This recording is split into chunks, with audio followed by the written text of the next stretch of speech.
It's asparagus time, and what a great time to pickle. Take a jar. We're going to make a 1-quart recipe. If I happen to have a 2-quart, we could go to a taller stalk.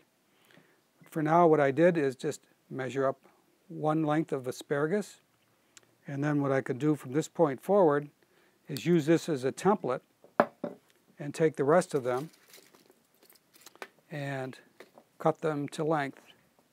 Another way that this recipe is astounding is one that we have on our site. It's called asparagus à cru, and it's a French version using shallots and tarragon, fresh tarragon or dried tarragon.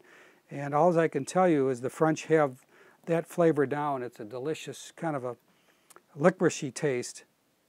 This one is going to be what we like to say is if there is not any good cucumbers to be had, but there's good asparagus to be had, this is our recipe for garlicky dill pickles. And we're going to do the same thing, except we're going to change out the cucumbers with asparagus. What I have here is some nice fresh garlic. We can go ahead and, you can decide if you want to mince these or leave them in slices. They will pickle nicely. One nice thing about garlic is that when it gets fermented, it becomes mild and not so strong.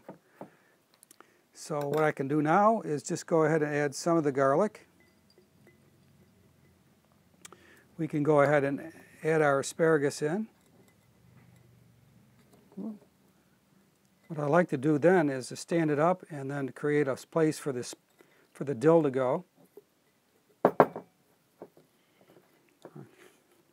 So we're going to go ahead and get our dill in here. And one of the tricks of dill is that if you just pound on the stems a little bit, you'll get a little bit more dill flavor out.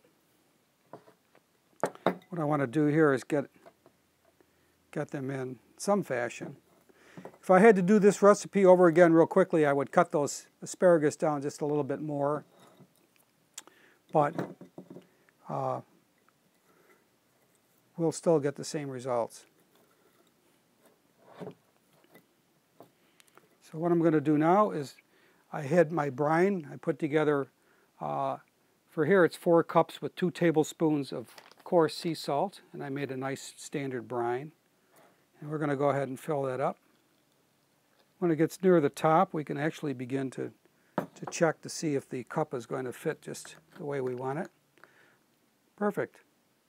Clean the lip off. I installed the gasket into the lid so we have a nice hermetic seal to the perfect pickler. Now the cup will be able to receive the expanding brine, but nothing can get back in because we're going to have our fermentation lock. Adding a little bit of water. You can now outgas, but nothing can come back in. We're going to seal this little devil up, and in 4 days we are going to be eating some pretty serious asparagus. Voila!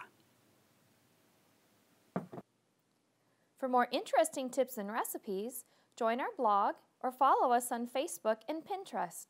To order your perfect pickler supplies and accessories, please visit our website.